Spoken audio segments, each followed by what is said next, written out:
We on? We live? This live? In today's gaming world, in this gaming world that we live in, there's a trend of games that are very popular, and I think they're the most popular today than they were back then. And these games are the difficulty rage bait games. These games like the getting over it games, other games very similar, kind of older ones like Super Meat Boy are also in this realm of genre of games that are just super difficult. For me, I think one of my first exposures, it was an Xbox Live Arcade game, and you would jump over the blocks. There was a triple spike. These rage bait games, they come in all forms and fashions. Back in the day, a lot of them were like flash games, and before these modern rage bait games existed, one of the origins of these rage bait games, from what I can remember, and it was actually one of the, if not the first rage bait game that I played. There was two of them in specific that I played. One of them was, I think it was something Mario Cat. It was like a cat that had it had a musical piece from like a Nintendo game, like Cheetah Man or something.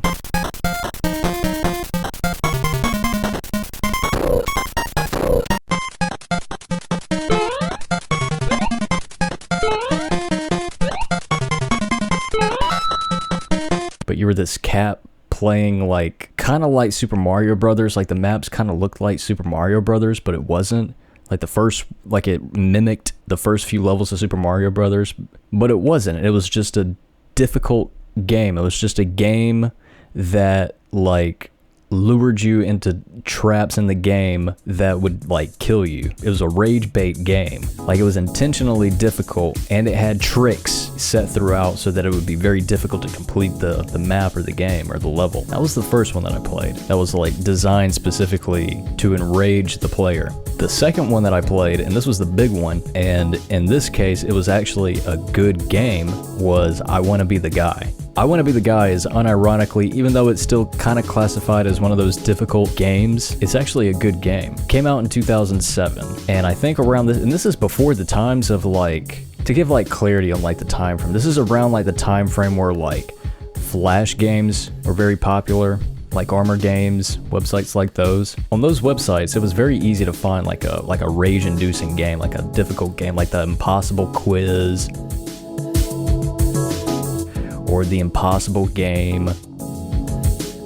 These games existed, but this one was like a full-fledged, beginning to end, like a full game, like a full computer game. And it was a legit game. And it was a legit rage game as well, because it had the most traps, the most tricks to piss you off. And it had some of the most difficult stages. The design of the game it's perfect. Like the first level, like the first real screen that you're on just lets you know what you're in store for the rest of the game. You're just like under these trees with like apples, and then the apple falls from the tree and kills you. Fuck! I'm getting fucked by it! I'm getting fucked by fruit! It's a fruit fucker! It kind of lets the player know, like, this is the whole game. Like, this is the whole game. But what I really liked about this game, about I Wanna Be the Guy, is that it was kind of like a love letter to all these old school games. Because the game was based on old 8-bit games. Like, there's tons of references from, like, old NES games, like Mike Tyson's Punch-Out! You fight Mike Tyson as a boss. Zangief from Street Fighter's in it, Ryu from Street Fighter's in it, references to Mario, Kirby, Metroid, Castlevania, Tetris.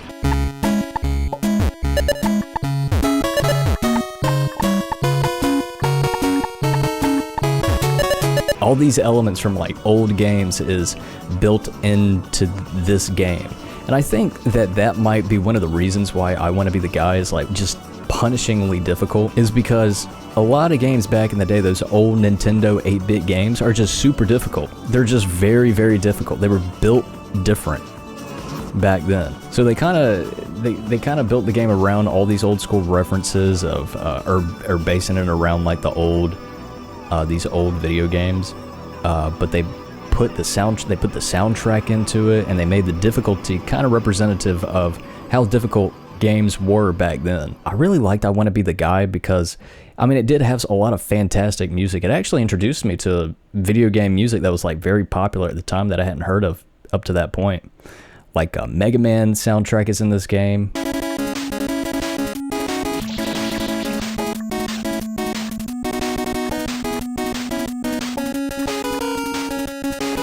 They use a lot of bangers in this game. They've got ranging from Castlevania to Kirby to DuckTales, that DuckTales theme from the NES game.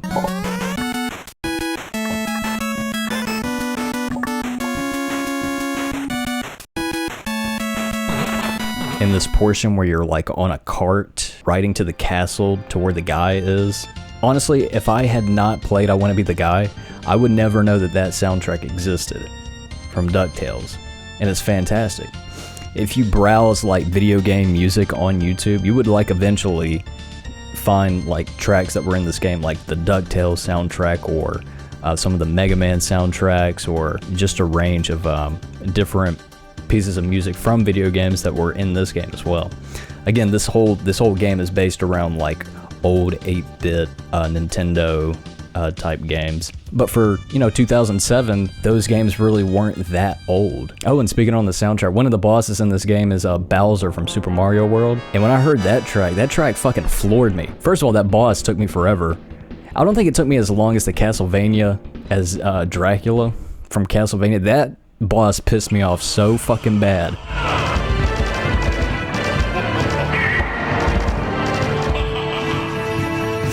Trying to beat that fucking boss, and he kept like throwing down the fires, and the fires kept flaring up, and then he had those like things that he would shoot out, and you would have to like push them back, and Dracula was a bitch, and getting to him was even crazier. Going through the graveyard, hearing the Ghost and Goblins theme.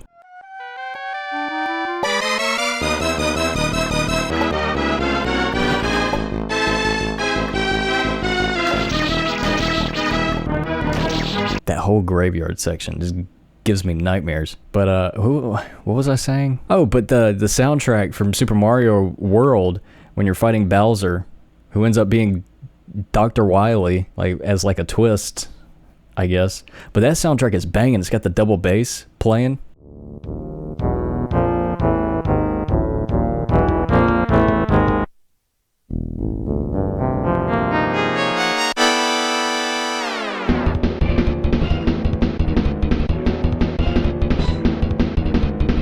Like that's a metal soundtrack. That's a metal song in the form of like bits. But that's how like I got introduced to like old gaming culture, was through the rage bait game I Want to Be the Guy. All these Nintendo games. I've heard of Nintendo games and Super Mario and all that by that point, but being introduced to like Mega Man and Metroid and all these classics through a very difficult fan-made game or fan game, that's how I learned about these old games. That and I guess like AVGN.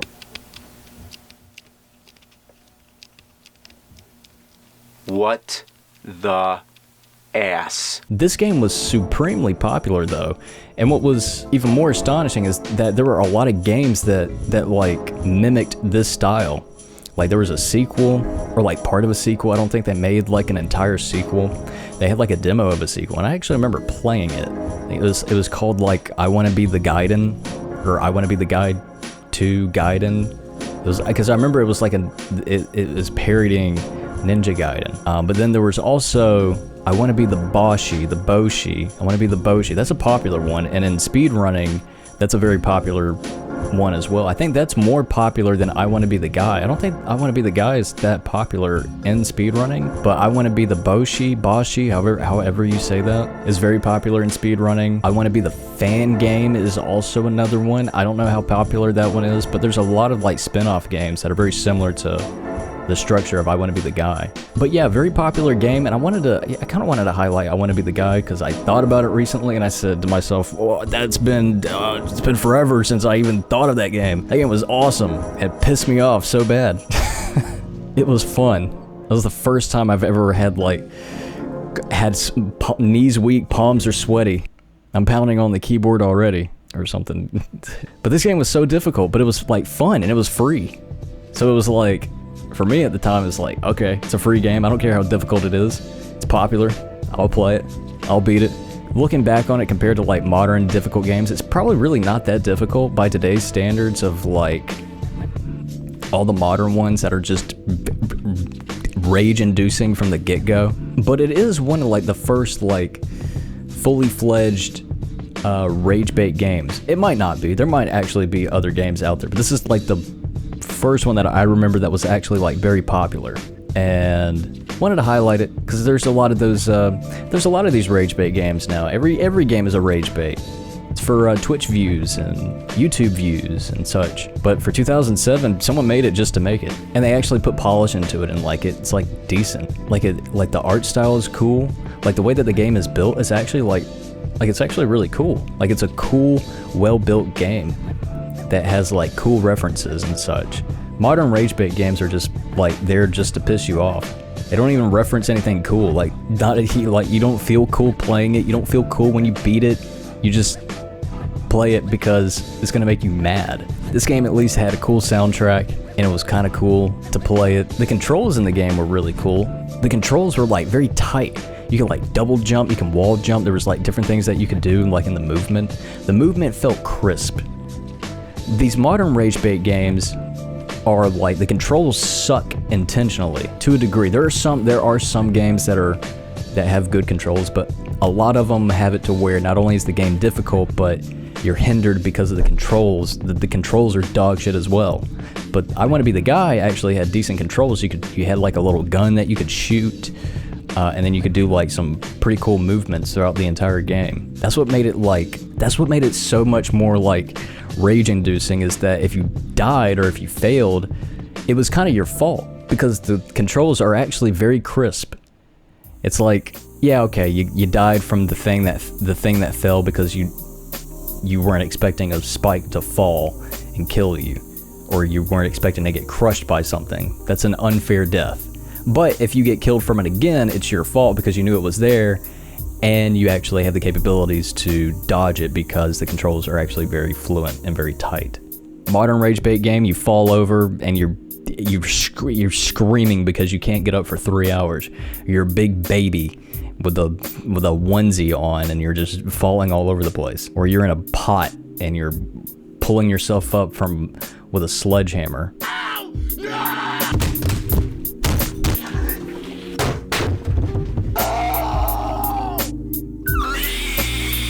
It's not really that fun. I Want to Be the Guy is fun. I think you can still get it. I think you can still download I Want to Be the Guy. If you've never played it, try it out because I think it's free. It's probably a safe download. Like, it's free. That's wild. I'm thinking like, how did I even play that game? I remember playing that on the Windows XP computer that I had, or the family computer, I guess. I was the only one that was using it though. I think I just downloaded it from some random link. Might have been like MediaFire or something. I probably downloaded it from MediaFire and just said, okay, click, click, click, click, click. Hey, the game's running. Cool. Yeah, I just wanted to ramble about I Want to Be the Guy for a little bit. I should figure out a way to end these videos better. Whatever.